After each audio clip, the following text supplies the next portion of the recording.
What is relative index অর্থাৎ সম্পর্ক সূচক নির্ঘণ্ট কাকে বলে?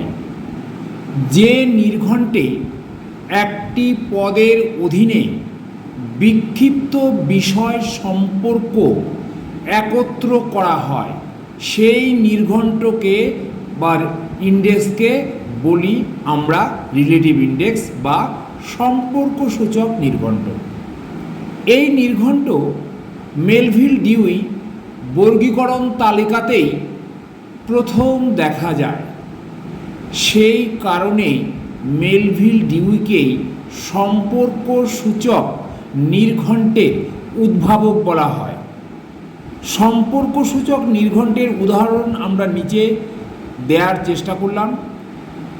যদি আমরা ফল বলি, সেই ফলের সঙ্গে সম্পর্কিত আর কোন ফ্যাসেট বা শব্দগুলো বা বিষয়গুলো থাকবে তাদের নোটেশন তার একই জায়গায় আসবে, অর্থাৎ ফল বা ফ্রুটসের পাশে অন্য কোন কোন শব্দ বা ফ্যাসেট আসতে পারে সেটা এখানে রিলেটিভ ইন্ডেক্সে দেখানো হয়েছে।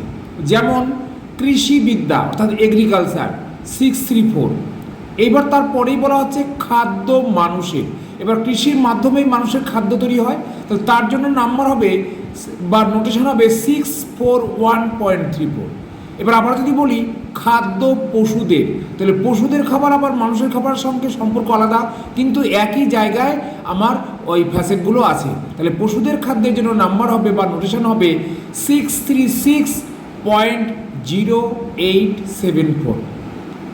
আবার যদি বলি আমরা অ্যারেঞ্জ করব বা বিন্যাস, তাহলে সেইখানে আমার চারুকলা বা আর্ট, তাহলে আর্টের আন্ডারে আমাদের নাম্বার আসবে 745.924। তাহলে দেখো এগ্রিকালচার থেকে চলে গেল আবার আর্টের মধ্যে।